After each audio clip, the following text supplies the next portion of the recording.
dos dados. E daí, esse jogo é bem interessante para aprendizes de música, que daí eles podem, por exemplo, diariamente criar uma nova melodia para poder tocar, para poder treinar, para poder sempre estar tocando alguma coisa diferente e poder melhorar. Mas aqui a gente não está falando, não veio aqui para falar de música, né? A gente veio para falar de probabilidade e matemática. Então lá, daí eu deixei para a minha introdução aqui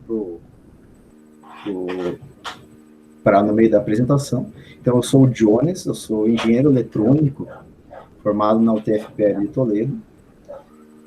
Eu já trabalhei como programador no sistema de pesagem de caminhões. A gente colocava sensores no eixo do caminhão e o próprio caminhão ele funcionava como uma balança. Outros projetos que eu trabalhei também foi com comunicação com sistemas de rastreamento de veículos. Então, aquele negócio que você coloca o comunicador no carro ou na moto, daí você consegue ver a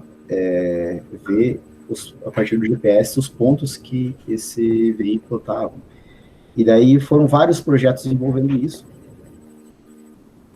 Um deles envolvendo essa pesagem dos caminhões, que daí transmitia o valor do peso junto com a posição dele. E também daí eu trabalhei em outros projetos envolvendo essa comunicação dos veículos com os servidores, né? E daí eu também fui professor de engenharia eletrônica na UTFPR de Toledo. O mesmo curso que eu me formei, eu fui professor lá também. Tive essa oportunidade ótima aí de fazer isso. E daí atualmente eu desenvolvo um sistema de automação para pisciculturas, ajudar o pessoal que está criando peixe automatizar o trabalho deles, para eles não precisar ficar acordando de madrugada para fazer acordando toda a madrugada para cuidar da piscicultura. Então, essa parte a gente vai estar tentando automatizar ali. E eu estudo no mestrado em matemática Profmat ali de Toledo. E eu sou orientando os professores Rodrigo e Andrés, eles são meus orientadores nesse projeto no mestrado. E daí essa oficina aqui, ela faz parte da minha pesquisa de mestrado. Então, daí, isso aqui faz parte do meu estudo aqui no mestrado, da minha pesquisa. Então, daí, quem que foi Mozart? Vocês devem ter visto que o título da apresentação é O Jogo de Dados de Mozart. Então, quem que foi o Mozart que criou esse jogo de dados? É o Wolfgang Amadeus Mozart, um grande músico e compositor do período austríaco. Aliás, do período clássico, ele era austríaco, e ele foi prodígio em música desde a infância, ele sempre foi muito bom. Primeiras vezes que ele foi colocado para tocar, para aprender um instrumento, ele sempre se desenvolveu de forma muito rápida, e ele, na curta vida que ele teve, ele foi autor de mais de 600 obras, uma coisa impressionante. E daí ele criou música em vários estilos diferentes, né? Sinfonia, ópera, concerto, solo, quartetos, sonatas de pianos, vários tipos, vários estilos, que nem a gente tem rock, reggae, sertanejo e tudo mais. Lá na época clássica tinha esses outros estilos ali que tinham as suas próprias características, né? E daí o Mozart influenciou outros grandes músicos, por exemplo, o próprio Beethoven, que ele também é um músico muito famoso. E daí essa é a capa do jogo de dados de Mozart. Então, o Mozart ele criou um jogo musical onde é possível compor músicas e melodias simplesmente jogando dados. E daí, da tradução dessa capa ali, está escrito: instruções para compor tantas valsas quanto se deseja, sem o menor conhecimento de música, a partir do lançamento de dados comuns. E daí, isso ali foi publicado em 4 línguas, em alemão, em inglês, em francês e em italiano. Todas essas 4 línguas, não tinha muita coisa para escrever ali, a maior parte era música mesmo, eram partituras, né? Então, daí, como funciona esse jogo? A parte musical, né? A gente tem 176 compassos, 176 fragmentos de música pré-compostos, criados pelo Mozart.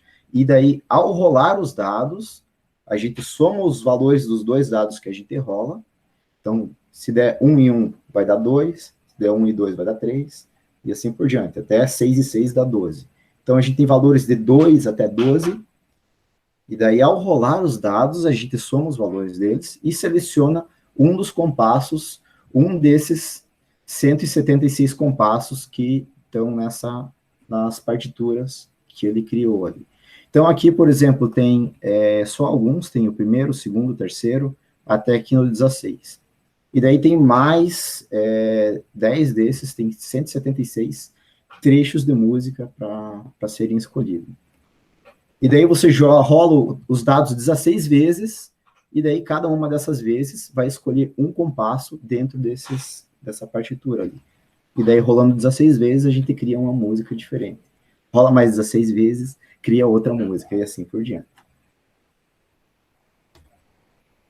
E daí, essa aqui é a tabela que a gente usa para transformar a rolagem dos dados. Então, se deu 2 até 12, eu vou olhar nessa... Se deu, por exemplo, 5, eu vou olhar nessa linha aqui, ou nessa linha aqui.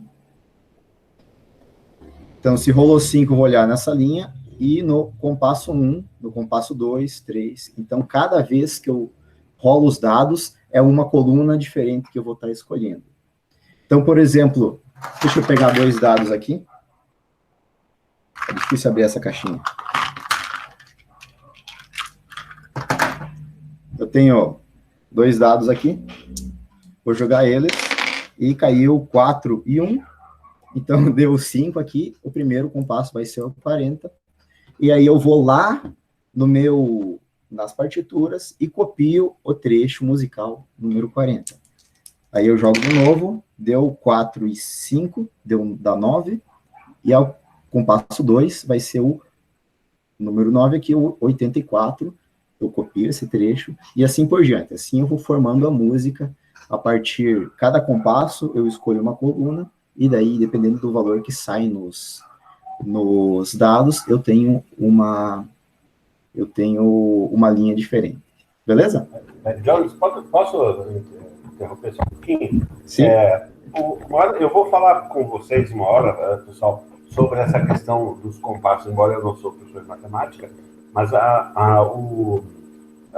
essa distribuição de notas musicais dentro de cada compasso é matemática pura. Ela tem uma conta que precisa fechar, dependendo da fórmula do compasso que o exatamente coloca, né? Se é ternário, se é quaternário, se é binário. Se você olhar aqui, esse 3 é o número de tempos que tem no compasso. Então, você conta aqui 1, 2 e 3.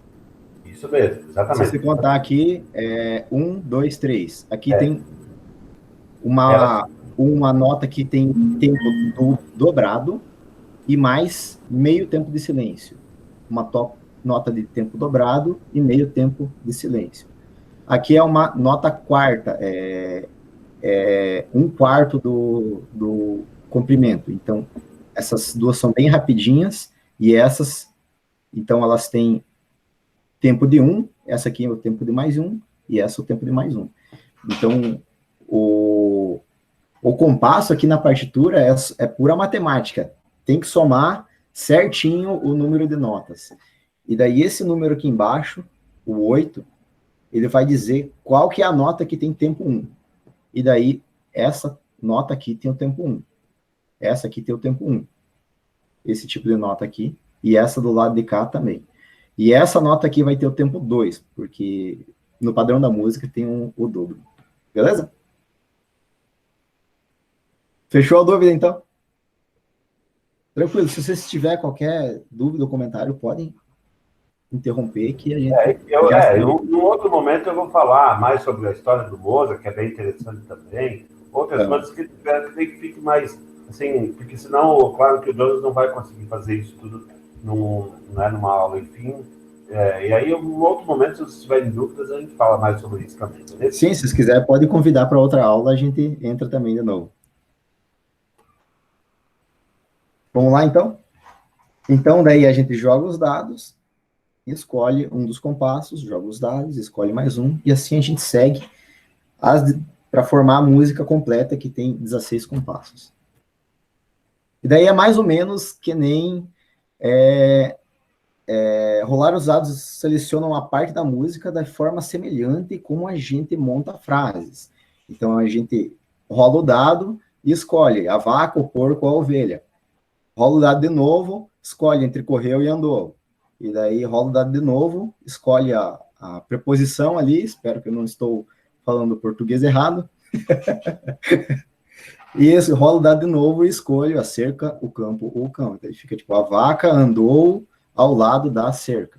E assim por diante, a gente pode montar frases. Do mesmo jeito, a gente usa essa tabela ali. Então, daí fica a ideia para vocês, se o professor de português pedir para vocês escrever um texto, vocês podem estar usando essa ideia aí para montar o texto de vocês. E daí esse aqui é um exemplo de uma partitura completa do jogo de dados de Mozart. Então, essa aqui foi o lançamento do número 2 nos dados, e daí o número 6, e daí o número 3, número 7, e assim por diante. Daí, indo lá na tabela, achando o compasso correspondente e copiando ali, forma essa música aqui, forma essa partitura inteira aqui. E daí tem várias coisas interessantes aqui para quem conhece de música. Tem aqui o símbolo de repetição, que diz que tem que repetir desse ponto até esse ponto aqui. Então, ele toca uma vez e volta, toca de novo, e daí ele segue na parte de baixo aqui. E daí ele toca daqui, e daí volta até o último símbolo de repetição e volta. Então, daí essa é a forma de tocar esse tipo de música ali. Toca os primeiros 8 compassos, repete eles, com a segunda parte aqui, a segunda vez tem uma variação diferente nesse compasso, e daí toca os 8 últimos compassos, e daí repete eles sem variação. Daí esse é um estilo de música, um estilo de refrão, um estilo de solo que tinha no período clássico.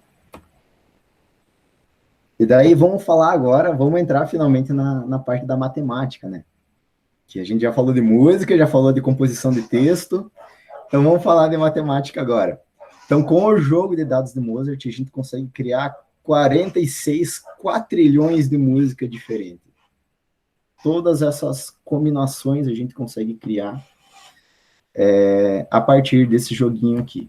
E daí, para dar uma noção do tamanho do número que é isso aí, são 5,9 milhões de músicas para cada uma das 7,8 bilhões de pessoas no mundo. Vocês têm uma noção da quantidade de permutações, da quantidade de combinações diferentes que a gente consegue fazer com esse sistema ali. E daí alguém sabe da onde vem esse número ali, esses 46 quatrilhões ali, 11 na 16? Alguém tira o mudo ali e ajuda a lembrar todo mundo aí?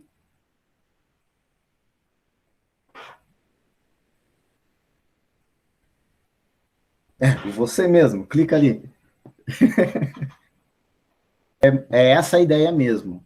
Ele vem da contagem, da combinatória que a gente estuda em matemática. A gente tem o lançamento dos dados pode dar um número de 2 até 12. Então, se a gente contar, vai dar 11 opções no total. E daí, a gente tem 16 lançamentos, um para cada compasso. E daí, isso faz o número 16. Então, 11 possibilidades, 16 vezes, fica 11 vezes 11, vezes 11, vezes 11. 11 elevado a 16, que dá esse valor gigantesco aí. Então, daí, essa é uma das formas que a matemática aparece nesse jogo aí. Então, a gente pode criar músicas, botar a tocar ali e deixar ela para sempre. Você nunca vai ouvir a mesma coisa 2 vezes. É bem interessante como... É por isso que se cria tanta música, e assim, mesmo por mais simples que elas sejam, é difícil você ver uma música que é exatamente igual a outra que já surgiu, né? Sim, sim. A variabilidade, a possibilidade dentro da música é bem grande. Você consegue eu lembrei um negócio agora. Tinha um cara que pegava alguns acordes no violão e ele tocava a mesma sequência várias vezes, e ele cantava várias músicas diferentes nessa sequência. Então, é a mesma base, a mesma harmonia, os mesmos acordes no violão, só que a melodia, as notas do canto e também a letra eram diferentes, né? Então, tem bastante coisa que a gente pode variar na música, e mesmo que você muda pouca coisa, fica algo bem, bem diferente, algo que dá uma emoção diferente na gente. Certo? Então, daí a gente tem esse número gigantesco aí de combinações diferentes que a gente pode ter. E daí a gente tem outros tipos de problemas que a gente pode olhar nesse contexto. Por exemplo, qual a chance do primeiro compasso ter um número maior do que 100? Então, se eu olhar aqui o primeiro compasso, eu tenho aqui 96, 32, 69, 40, 148, 104, 152, 119, e assim por diante. Então, por exemplo, se alguém perdeu uma folha, uma das folhas a quarta folha lá, ele vai conseguir compor quantas músicas? Qual a probabilidade dele ter que jogar o dado mais uma vez? Tem um monte de coisa assim que dá para imaginar, de coisa que pode acontecer, né? Então, uma coisa que a gente pode pensar aqui para resolver essa pergunta, né? Qual é a chance do primeiro compasso ter um número maior do que 100? São 4 opções que a gente está considerando, e o total de opções são 11. Então, 4 dividido por 11, essa é uma forma bem comum de se pensar, mas não é desse jeito que funciona nesse caso aqui. Esse é tipo uma pegadinha, o professor explica em sala de aula e cai a mesma pergunta na prova, né? Então, esse tipo de raciocínio não pode ser usado nesse contexto aqui, porque eu vou explicar agora para vocês. Quando a gente lança um dado, ele pode cair a 6 faces diferentes, né? Pode cair 1, 2, 3, 4, 5 ou 6, e a gente considera que são equiprováveis, que tem a mesma probabilidade de cair cada uma dessas faces do dado, ela pode cair com a mesma probabilidade. Então, daí a gente tem essa função de distribuição de probabilidade aqui. O 1 tem altura 1/6, o 2 tem altura 1/6, todos têm a mesma altura, 1 dividido pelo total de opções. Então, aqui sim, se eu quero que caia 1 no dado, e tem 6 opções, é 1/6, porque todas as faces têm a mesma probabilidade. E daí vamos ver o que acontece agora quando a gente tem 2 dados e a gente soma os valores desses 2 dados. Acontece essa distribuição de probabilidade aqui, essa distribuição que se chama binomial, ou, nesse caso, triangular. Por que acontece essa distribuição? Para mim ter o valor 2 aqui, tem que cair 1 e 1 nos 2 dados. Tem que cair 1 e 1, não tem outra opção. Agora, para mim, ter 3 na soma dos dados, pode cair 1 e 2, ou pode cair 2 e 1. Então, tem 2 jeitos diferentes de cair, de rolar 3, então, a probabilidade é 2 vezes maior. Para cair 4, eu posso ter 1 e 3, eu posso ter 2 e 2, e eu posso ter 3 e 1. Então, isso aí dá mais chances de cair 4. E assim por diante. Ele vai subindo até o 7. O 7 pode cair 1 e 6, 2 e 5, 3 e 4, e assim por diante. Tem muito mais chance de cair 7, quando você rola 2 dados, do que de cair 2. E daí, à medida que vai indo lá para o final dos números maiores, ele começa a decair a partir do 7, indo até o 12. Que daí, por exemplo, para o 12 tem que cair 6 e 6. Não tem outra opção, então só tem essa chance. E daí aqui a gente tem 1 por 36, 2 por 36, 6 por 36, essas são as probabilidades de cair. Então, olha aqui uma coisa bem interessante. 6 por 36, que é a probabilidade de cair 7, 6 por 36 é igual a 1/6, que é a probabilidade de cair a uma das faces. 1/6 é a probabilidade de cair as faces aqui de um dado. Então, cair 7, enrolar 2 dados, tem a mesma probabilidade que cair uma das faces. Olha que número interessante, né? Uma coincidência interessante aí pra gente. Beleza? Então, daí, gente, por isso que a gente não pode usar essa ideia aqui de são 4 opções, é 4 dividido pelo total, 4 por 11. Porque cada um desses valores que tem aqui, eles têm pesos diferentes, ele tem probabilidades diferentes. Então, aqui é menos provável, a probabilidade vai aumentando quando vai aproximando do 7, e ela vai diminuindo quando vai se afastando do 7. E daí, por isso, a gente não pode usar esse método ali, porque as opções não são equiprováveis, não tem a mesma probabilidade de acontecer. Então, daí, se a gente olhar aqui, a probabilidade dá 148. 148 está relacionado aqui com o 6. O 6 tem probabilidade 5 por 36. Então, a gente coloca aqui 5 por 36. O 104 aqui está relacionado com o 7. O 7 tem probabilidade 6 por 36. A gente coloca o 6 por 36. E assim por diante, a gente vai somando as probabilidades, porque é a união desses eventos que a gente está interessado. Qualquer um acima de 100 é o que a gente está calculando. Então, a gente soma as probabilidades de cada um desses eventos, e daí a gente chega nesse resultado aqui, 20 por 36, que dá 5 nonos, que é 0,555. Então, se ele rolar os dados ali, tem 50% de chance de cair um número acima. Se ele perdeu a última folha, ele não vai conseguir compor com esse número. Beleza? E daí, hora de contar uma história interessante para vocês.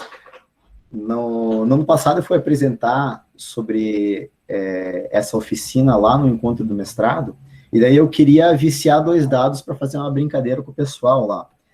E daí tem aquela coisa, sabe como é que vicia dados, né? Eu vi na internet, você coloca eles num forno por 20 minutos, uma face que você quer que caia para cima, então você quer que caia um para cima, ou se vira um para cima e põe no forno por 20 minutos, né? E daí foi isso aqui o que aconteceu. Os da esquerda foi antes do forno, e os da direita foi depois do forno. Então, fica a dica para vocês. Não acreditem em tudo que vocês vêem na internet, isso aí é furada, é furada. Beleza? E daí, outro problema que a gente pode estudar a partir desse contexto é como podemos calcular a probabilidade de uma certa música ser sorteada. Então, por exemplo, se a gente tiver os compassos 40, 57, 42, 53, assim por diante, qual que é a probabilidade quais são as chances de eu jogar dados e cair essa música? Assim, simplesmente ao acaso, eu jogar e cair essa sequência. Então, daí a gente pega ali na tabela dos compassos, olha qual que é o número dos dados relacionado com esse compasso. Então, a gente tem o 40 como sendo o primeiro, aqui ele está relacionado com 5. A gente está com 157 no segundo compasso, está relacionado com 7. E vai formando essa tabela aqui que relaciona os compassos com os dados. Então, daí o 42, que é o terceiro, está relacionado com 10, e assim por diante. E daí a gente pega esses valores aqui dos dados, a gente transforma todos esses compassos em valores de dados. Isso é um negócio bem comum na matemática. A gente transforma o problema de um domínio em outro, aplica uma função e resolve a partir dos resultados dessa função. Então, por exemplo, a gente tem uma tabela que converte certos valores em outros valores, e daí a gente está convertendo a tabela e converte valores dos dados em compassos, a gente está fazendo a operação inversa dessa tabela, pegar os compassos e convertendo em dados, porque a gente sabe qual que é o valor dos dados ali, né? Qual que é o valor da probabilidade dos dados. Então, daí a gente segue a mesma ideia anterior, para determinar a probabilidade de cada um desses compassos acontecer. Então, o primeiro compasso C5, ele vai ser 4 por 36. O segundo compasso C7 vai ser 6 por 36. E assim por diante, a gente vai montando essa tabela que relaciona cada um dos compassos com a sua probabilidade correspondente. E daí a gente tem aqui, o primeiro é 4 por 36, o segundo é 6 por 36, o terceiro é 3 por 36, e assim por diante. A gente faz isso uma vez para cada valor na tabela. E daí, vocês viram que antes a gente somou as probabilidades, certo? A gente estava somando probabilidades. E agora a gente está multiplicando elas. O que tem de diferente nesses dois contextos? Se a gente olhar lá no problema anterior, a gente estava interessado na ocorrência de qualquer um desses eventos aqui. A gente estava interessado só em um compasso e qualquer um desses que acontecer, esse, ou esse, ou esse, ou esse. E quando a gente começa a falar em probabilidades e associada com a palavra ou, a gente está considerando a união desses eventos. E quando a gente vai fazer a união de eventos, a gente faz a soma deles, quando eles são eventos que são... eu esqueci a palavra. Quando são eventos que são...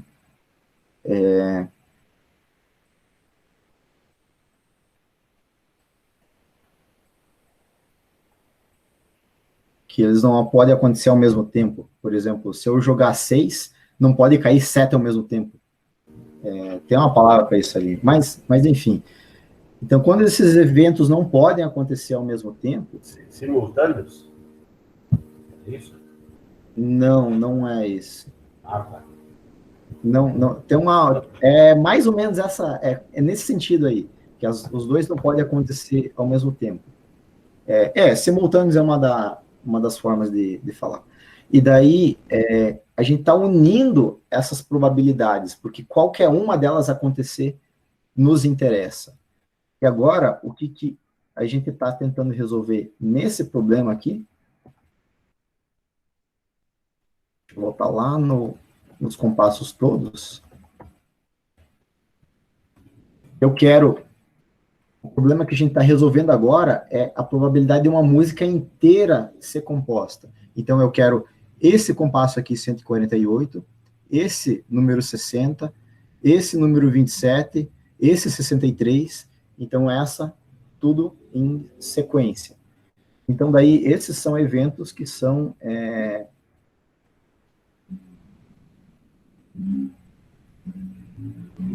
Esses são eventos aí, a gente está interessado na interseção desses eventos. Tem que acontecer todos ao mesmo tempo para dar um número que a gente está interessado. E daí, quando a gente fala de interseção, a gente está falando em multiplicação de probabilidades. E daí, fazendo essa multiplicação da probabilidade de cada um desses compassos ser sorteado, a gente vai ter esse número aqui, 3,26 vezes 10 na menos 15. Que daí, assim como o número de compassos, aliás, o número de músicas é gigantesco, a probabilidade de você sortear uma específica é bem pequena, porque você pode sortear uma entre um monte. Então, a gente tem aquele número gigantesco lá de músicas, e a probabilidade dela ser sorteada é tão pequena. Então, isso praticamente garante que se você jogar os dados ali, você vai criar uma música diferente do que qualquer outra pessoa já criou, né? Então, é um negócio bem interessante. Vamos seguir em frente, então. Então, daí tem várias outras perguntas que a gente pode fazer com respeito a esse jogo. Por exemplo, qual que é a música que tem maior probabilidade de ser sorteada? Qual que é a música que tem menor probabilidade de ser sorteada? Tudo isso tem a ver com as probabilidades que geram aqui, com essas probabilidades do lançamento dos dados aqui. Outro é, se eu tenho uma certa música, me diga uma outra música, uma outra sequência de compassos que tem a mesma probabilidade de ser sorteada do que essa daqui. Então tem várias coisas diferentes assim que a gente pode perguntar a partir desse jogo ali.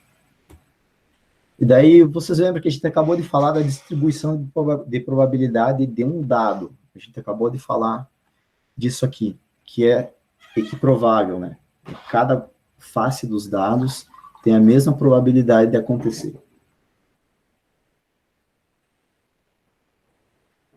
E daí aqueles dados que eu tentei viciar antes, eu fiz um teste estatístico neles. Eu lancei eles 30 vezes e guardei os resultados. Então daí, antes de pôr eles no forno, deu esse resultado aqui. 4 vezes o número 1, 7 vezes o número 2, 6 vezes o número 3, 5 vezes o número 4, 5 vezes o número 5 e 3 vezes o número 6. Depois de colocar no forno, ficou essa bagunça aqui da direita. Então, aqui antes de pôr no forno, você pode ver que está razoável ali, ainda está dentro do que se espera. Era um dado ideal, cairia em média um quadrado aqui, uma caixinha. Do mesmo jeito que esse aqui são todos iguais, né? Aqui também cairia todos iguais numa situação ideal. Mas, como eu lancei só 30 vezes, pode dar esse desvio, porque é aleatório, a gente não sabe o que vai cair. E também porque foi lançado poucas vezes, e também porque o dado ele pode ter já, por si próprio, ter um desbalanceio dentro dele. E daí a minha intenção em colocar os dados no forno era aumentar esse desbalanceamento dos dados. Né?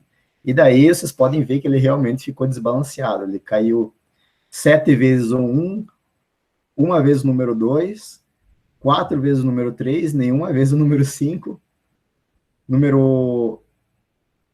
nenhuma vez o número 4, o 5 caiu 7 vezes e o 6 caiu 11. E o detalhe, eu queria que o número 1 caísse mais, e não o número 6. Então, deu tudo às avessas, não deu certo o negócio. E daí, você tem também a distribuição de probabilidade do lançamento de 2 dados, da soma deles. E daí, eu fiz a mesma coisa com o outro dado. Eu fiz o teste de um dado, o teste de 2 dados, e daí eu juntei as probabilidades dos dois para formar essa tabela aqui. Então, você pode ver aqui que antes do forno, os 2 dados meio que formam ali uma distribuição binomial, uma triangular, né? Tá bem, meio que arredondado, assim, meio puxado para a esquerda ali, mas é aquela coisa, a gente não controla a aleatoriedade e também foi 30 lançamentos de cada dado, então o espaço amostral foi bem pequeno ali, o número de amostras.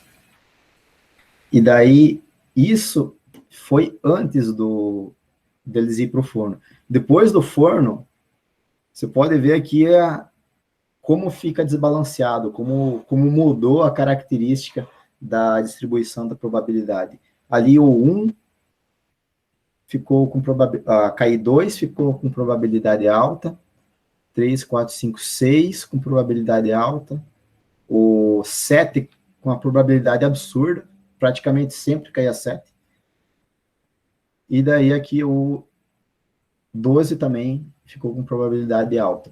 Então, por que teve essa distribuição aqui? Foi pelo seguinte, o número 1 e o número 6 ficaram nos dois dados bem alto, esses dois valores. E se o 1 tem bastante probabilidade, se um tem bastante probabilidade e o outro também tem bastante probabilidade de cair em 1, então o resultado 2 vai ter probabilidade alta. Então aqui, eu estou tentando apontar para a minha tela.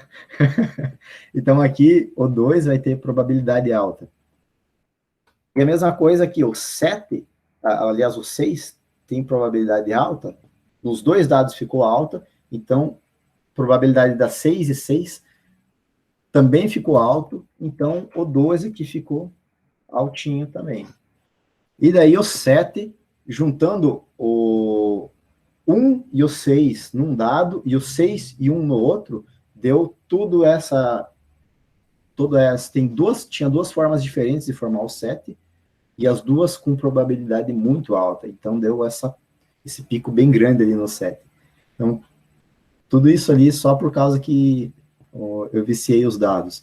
Aí, como eu queria viciar eles tendendo para cair os dois para 1, a curva que eu esperava era mais ou menos assim, caindo nessa direção aqui. Mas como o resultado não foi nada do que eu esperava, deu uma coisa totalmente diferente.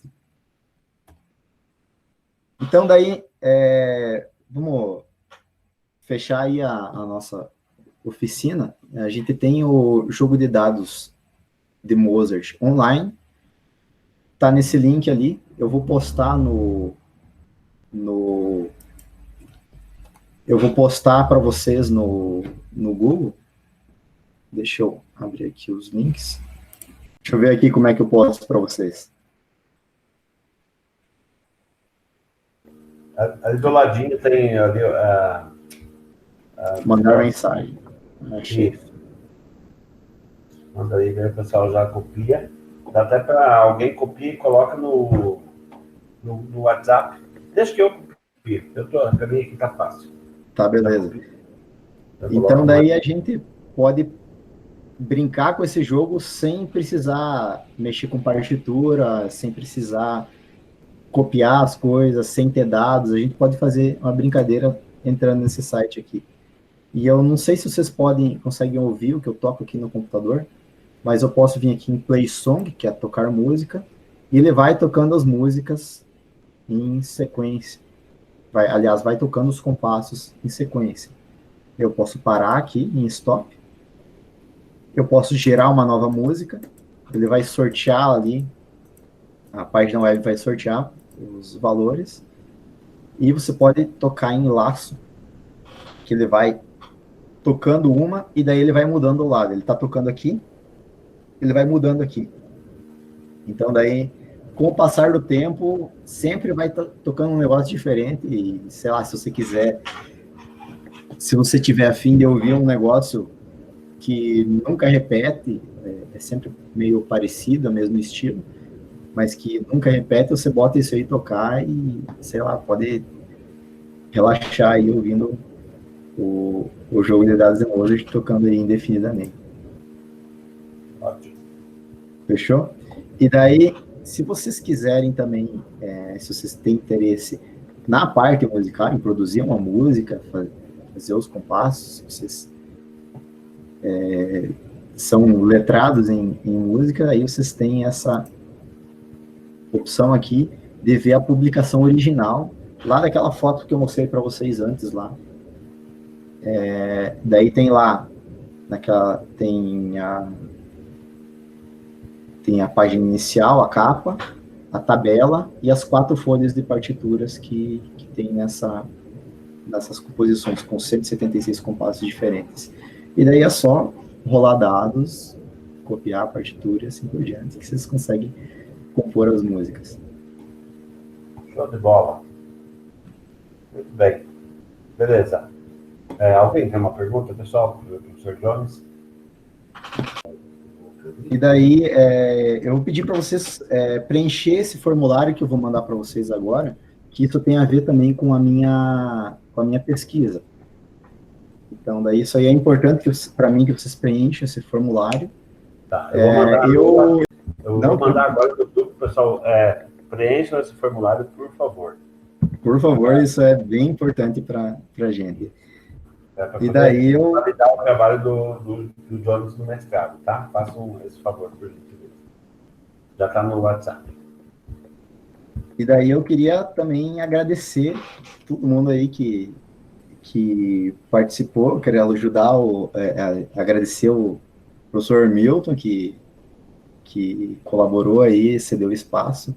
Tudo aconteceu aí tão bem por causa da ajuda dele, que sempre respondeu e deu ideia aí por exemplo, esse flyer ali que foi mandado para vocês no grupo lá, foi ideia dele, então dá vocês. Eu queria agradecer aos alunos por participar aí, por estar presente aí e participar da nossa oficina aí, e também eu queria parabenizar vocês que têm interesse em aprender, em estar sempre se desenvolvendo aí, então, preocupado com o vestibular aí, queria parabenizar vocês pelo esforço que vocês têm aí. Então, obrigado a todo mundo e um grande abraço a todos vocês. Beleza, Jonas? Muito obrigado. Pessoal, obrigado de coração, um beijão, tá? E um ótimo fim de semana para todo mundo.